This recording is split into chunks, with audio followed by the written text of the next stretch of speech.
This is the CBS Evening News. Bob Schieffer sitting in tonight for Dan Rather. Good evening. More signs of extraordinary change in the Soviet bloc again tonight. It may sound incredible, but it now seems possible that Poland will wind up with a non-communist government headed by longtime opposition leader Lech Wałęsa. It's been a day of heavy political maneuvering in Warsaw, and CBS News correspondent Anthony Mason has the latest. Lech Wałęsa arrived in Warsaw tonight, his once outlawed Solidarity movement suddenly on the edge of political power. After taking support of two smaller swing parties away from the communists, Solidarity tonight proposed a coalition government with Lech Wałęsa as prime minister. The coalition, if it holds, appears to have a majority in parliament and could lead to the formation of the first non-communist government in Eastern Europe in more than 40 years. It would be a psychological breakthrough for Poland, said this Solidarity member, and we need a psychological breakthrough because we're on the edge of economic disaster. For the communists, it would be the final humiliation in their miraculous descent. Their own attempts to form a coalition collapsed Monday when Prime Minister Czesław Kiszczak couldn't form a government after just 2 weeks in office. Wałęsa offered his first hint of compromise yesterday, saying the communists could keep the interior and defense cabinet posts in a Solidarity coalition. But Wałęsa, personally, as a prime minister, that will be very dangerous for him, for his prestige. It may only be a political maneuver. Wałęsa has said before he doesn't want the job. But Poland's next prime minister, whoever he is, will have to make some highly unpopular economic decisions. Bread lines today stretched round the block after rumors of a 200% price hike tomorrow. Wałęsa is expected to meet with President Jaruzelski tomorrow to begin negotiations for power. It may take days, but the Poles are good at waiting. They wait for gas, they wait for bread. Now they're waiting for a government. Anthony Mason, CBS News, Warsaw. A man we usually talk to by satellite, CBS News correspondent Bert Quint, who's covered the Solidarity movement from the beginning and knows Lech Wałęsa well, is on home leave and here tonight. Bert, what must be going through Lech Wałęsa's mind tonight?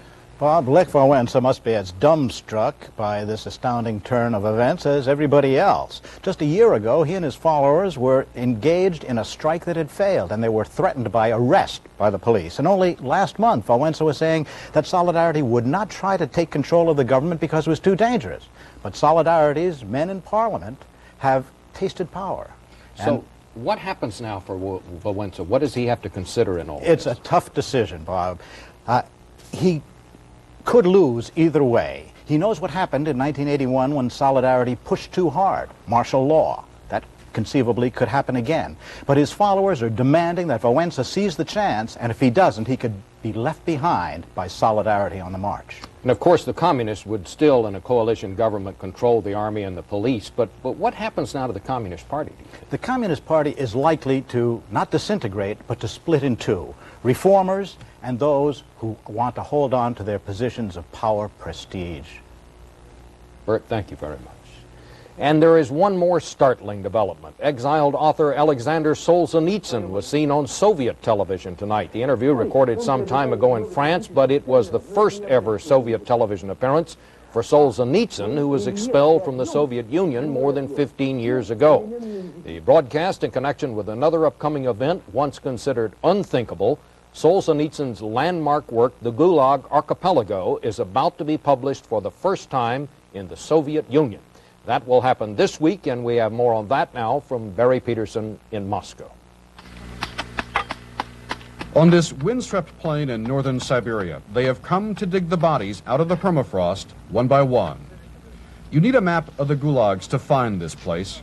Its only inhabitants now are the dead, Lithuanians exiled here by Stalin. A new generation has come to gently carry their ancestors back home. How do people get to this clandestine archipelago, wrote Alexander Solzhenitsyn? The opening words of his Gulag Archipelago. Solzhenitsyn's book was a meticulously detailed denunciation of the brutal labor camps in which he and others were imprisoned for years. For this and other books, he was exiled by furious Soviet authorities and remains today charged with treason. He lives in seclusion on a Vermont farm.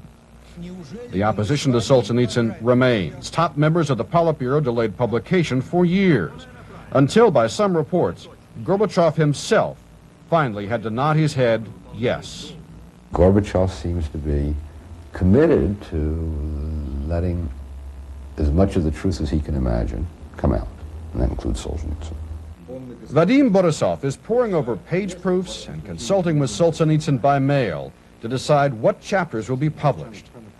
It's a sign of change, he says, adding, Solzhenitsyn often said that the country that publishes his books will not be the same country that exiled him. It's a country where more and more criticism is heaped on Stalin, the architect of the Gulag. How many did he kill? 10 million? 20 million? He is routinely condemned in the Soviet press as an evil man. But Solzhenitsyn's Gulag is a watershed. It's not just the end of a long battle for literary freedom. It's the beginning of a debate over the very soul of this nation.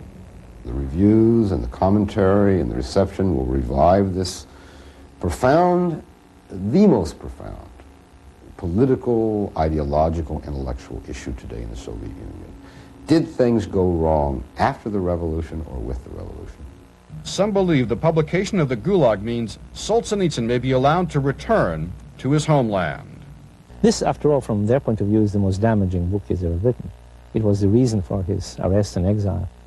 So if they publish it, that is a clear signal that he could return if he wished to.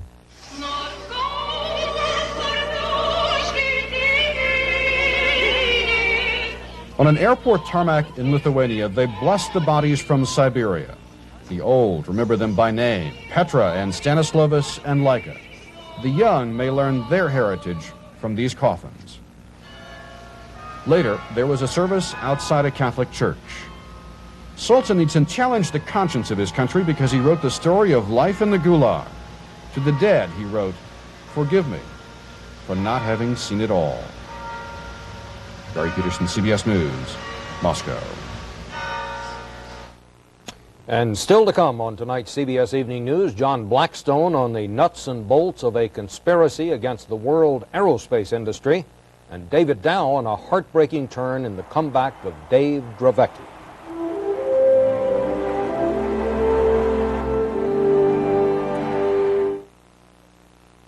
What's that? Common Sense Oat Bran. Common sense should tell you it takes these 4 boxes to equal the vitamin and mineral nutrition in just 1 box of Total. That makes no sense. How about 100% natural? How about 16 boxes? How about enough is enough? Total, 1 bowl, 100%. That's more nutrition than any other cereal. Now that makes a whole lot of sense. If it's whole wheat Total, it's total nutrition. Only Red Lobster could create an event this big. Lobster Fest 89. Lobster choices like nowhere else, starting at just $7.95. Don't miss out on sweet rock lobster or luscious Maine lobster. New platters like lobster and crab. Great lobster dishes starting at just $7.95. Kids dinner $1.95. It all ends August 27th at Red Lobster. Friday through Sunday, it's our weekend special. Steak and shrimp just $10.95. Supercol mint kills plaque germs. But how does it taste? Plaque fighting Supercol mint. But how does it taste? Tastes great. Supercol mint mouthwash. In the mountains of Colombia, they celebrate the land for creating the richest coffee in the world. New Maxwell House Colombian Supreme Coffee. 100% Colombian richness in every drop. The Air Force cut short the second test flight of the controversial B-2 stealth bomber over California today because of a low reading on an oil pressure gauge. The plane, designed to be invisible to enemy radar, is already at the center of a funding dispute in Congress, where some say its $500 million price tag is just too high. The Navy said today that it's investigating why yesterday's Trident II missile test ended in failure. The missile triggered its own self-destruct mechanism and exploded just seconds after being launched from a submarine off the Florida coast. It was the second failure in 3 tries for the new missile designed to carry multiple nuclear warheads. The head of an aircraft parts distributing company pleaded guilty today to federal charges of selling uncertified aircraft parts to the aerospace industry for more than a decade. The case is part of a larger government investigation into substandard parts of military planes and civilian jetliners. John Blackstone now with that report. In Seattle today, Bruce Rice, the president of Rice Aircraft, entered a guilty plea on charges that involved the sale of counterfeit and untested nuts and bolts throughout the commercial aircraft industry. His New York-based company supplies parts to what federal investigators describe as a who's who of flight. The people who bought the parts would never have bought them if they had known where they were coming from.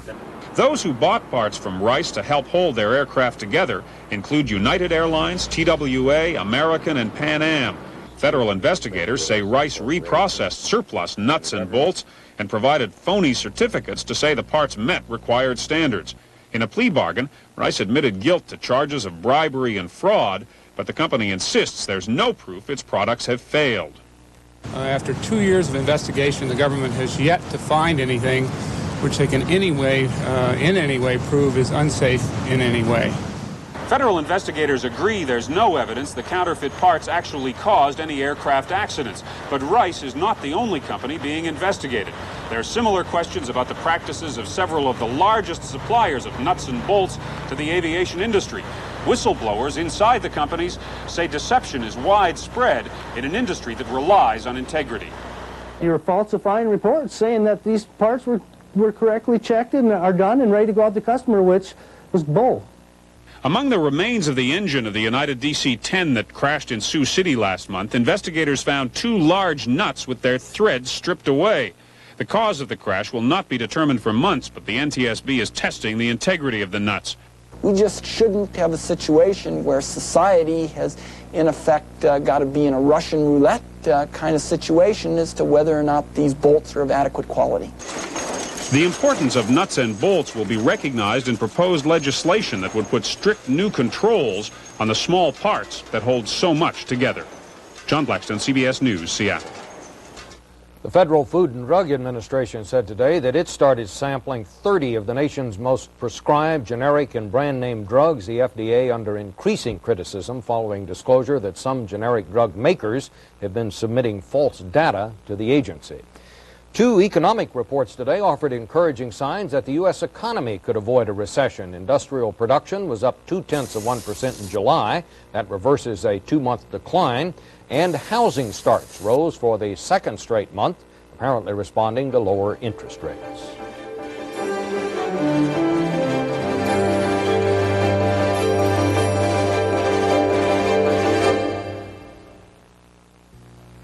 I'm Jim McKay for General Motors. You've been hearing a lot about car sales this summer, but you've been waiting for the big one. Here it is. America's biggest car company announces the biggest sale in its history, GM's Big Easy Sale. Over $1 billion big. Total cash back and dealer incentives over 60% bigger than last month. It's on every single 89 GM car and light truck. The Big Easy. It's that big, it's that easy. It's at your GM dealer right now.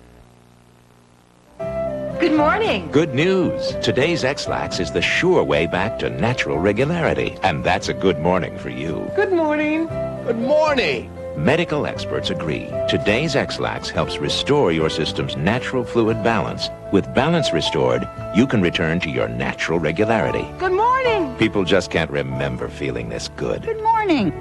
What's the news about today's X-Lax? It's the sure way back to natural regularity. The Made in the USA label means more than great fashion, quality, and fit. What a feeling. It makes you feel great. Look for it, buy it in apparel and home fashions. What a feeling. My wife got me this new cereal.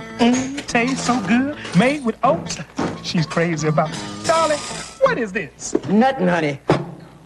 Now that's a woman in love. New Nuttin' Honey Crunch Oats. You'll love the oats.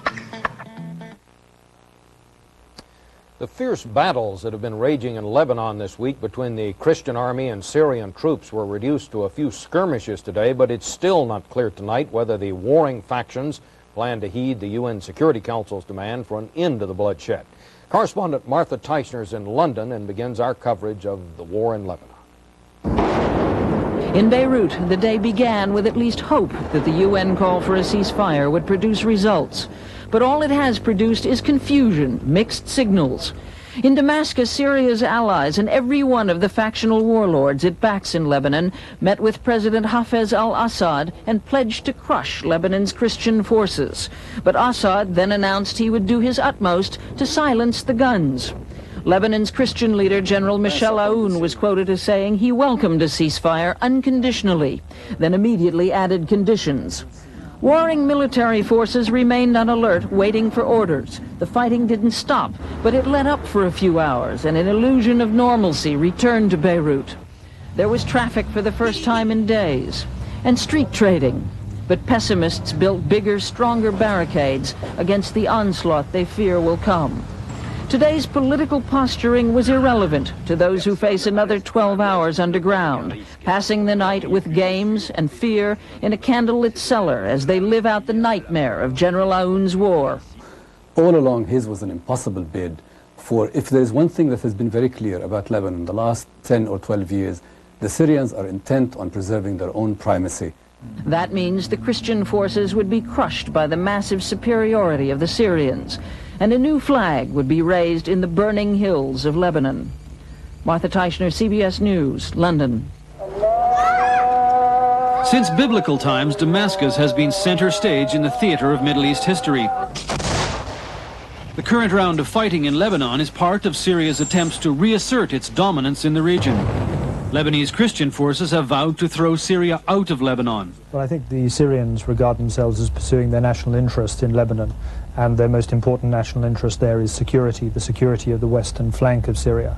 But the Christian forces have proved tougher than anyone expected at defending their turf in East Beirut, in spite of civilian casualties.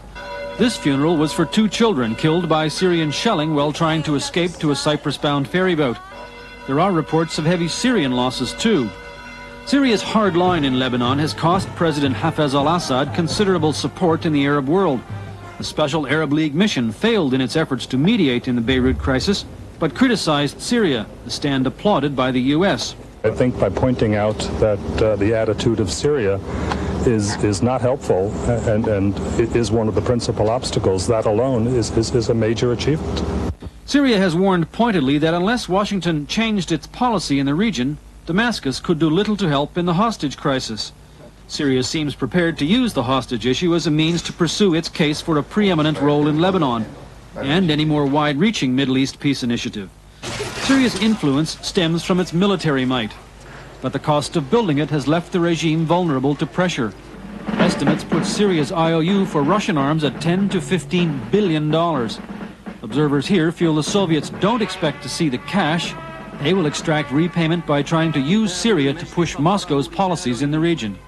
The debt burden is hurting an economy already wounded by a cutoff of more than $500 million a year worth of aid from Saudi Arabia. And there may soon be shortages of essentials like bread and cooking oil. Oil production by U.S. and European companies here is as much as 100,000 barrels a day lower than hoped for. And gasoline costs recently went up 50%.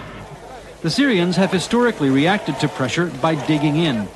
The Lebanese situation is crucial to Hafez al-Assad's view of where Syria should fit in the Middle East. The prevailing wisdom is that if the Syrians can't dominate, they'll be less than helpful and might even play the role of spoilers.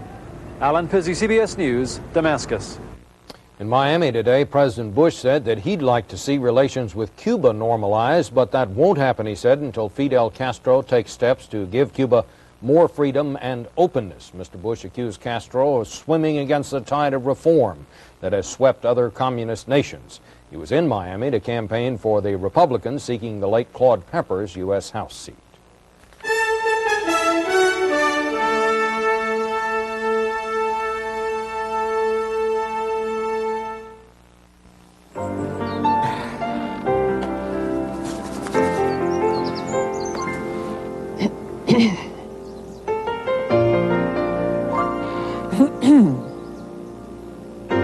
Don't let morning breath ruin a good morning. Use Scope. Scope has 2 powerful ingredients to kill 90% of the bacteria that cause morning breath.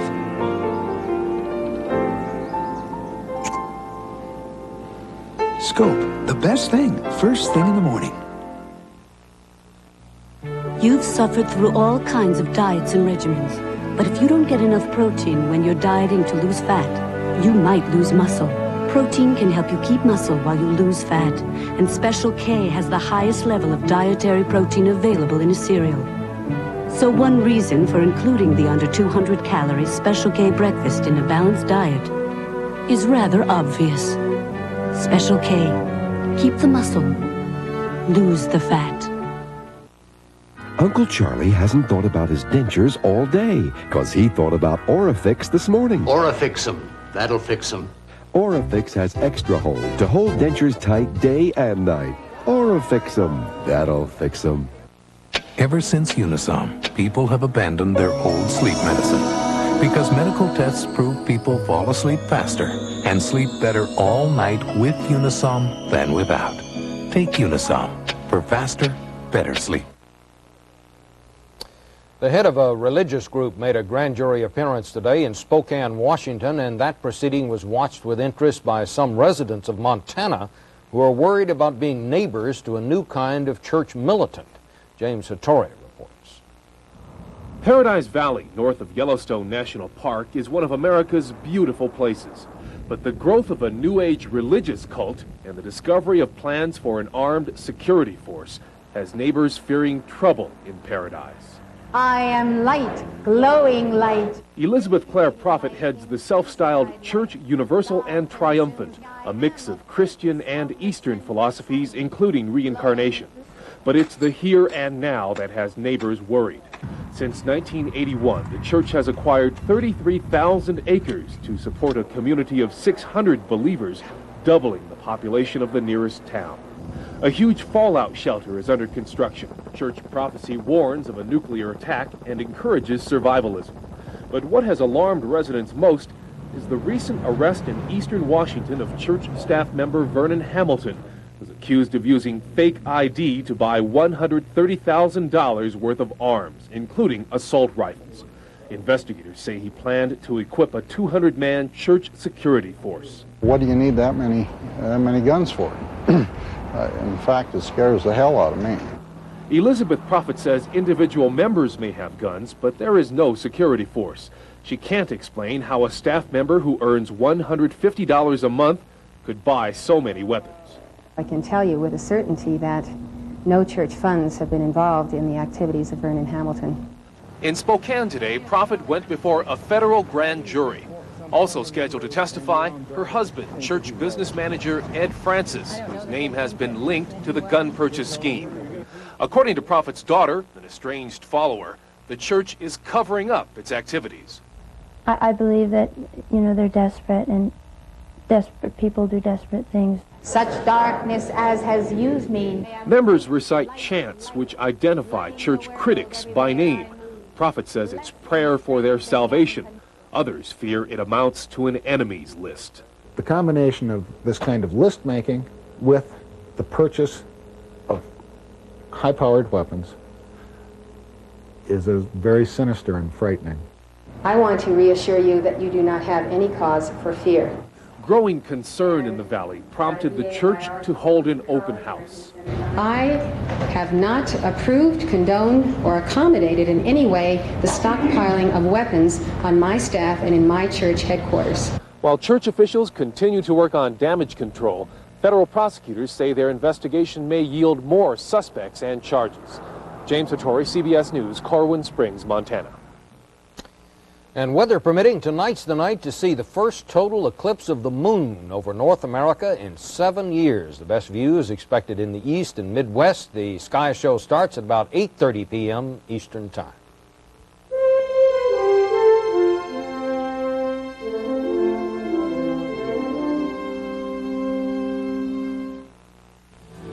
Your mouth.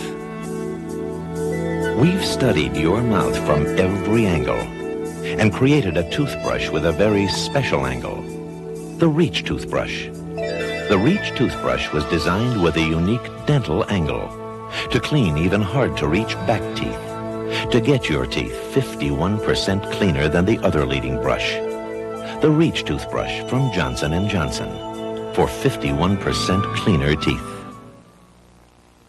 There are vitamins you take because you feel you have to, and vitamins you take because you want to. Vitamins can be flaky, bumpy, crispy, crunchy, and taste so good. It's Kellogg's Product 19 with 100% vitamin nutrition.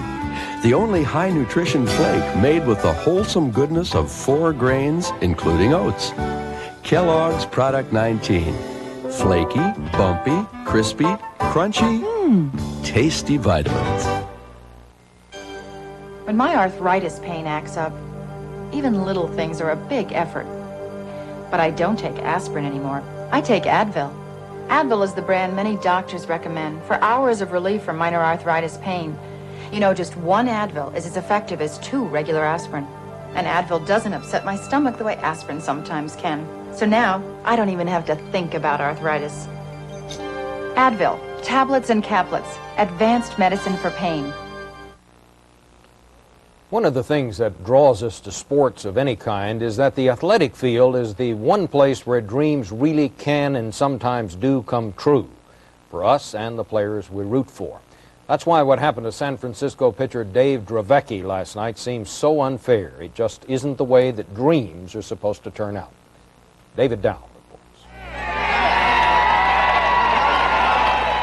Just 6 days ago, San Francisco baseball fans cheered what many called a miracle. Dave Dravecky, the determined pitcher who came back from cancer of his pitching arm, from surgery to win again in the major leagues. But last night in Montreal, the miracle took a chilling turn. Here's the pitch, and Dravecky falls over. Dravecky stumbled on the mound. He threw a wild pitch. The agonizing pop could be heard by his teammates. Doctors quickly determined that Dravecky had broken his arm next to the spot where the cancerous tumor was removed last October. When the crack occurred, I actually thought I lost my arm, that it had left my body.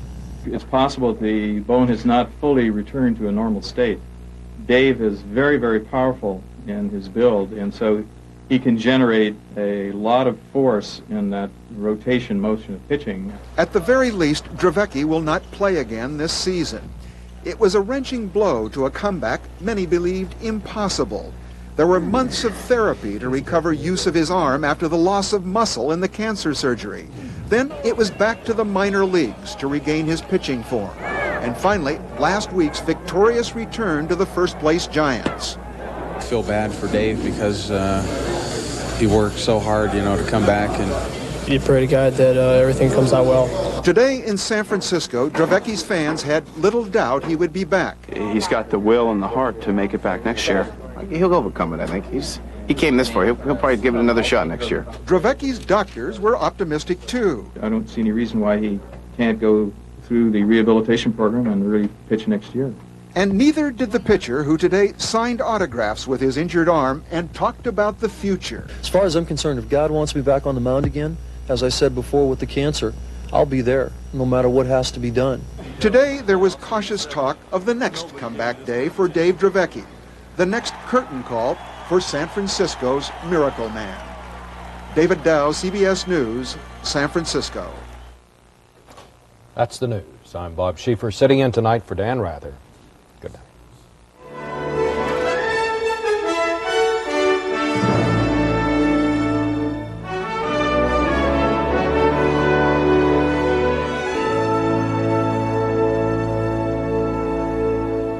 This is CBS. Good evening, I'm Chris Clark, and coming up next on Eyewitness News, charges that some Metro policemen may be tied to illegal gambling. An arrest in the massage parlor license fee case of mother.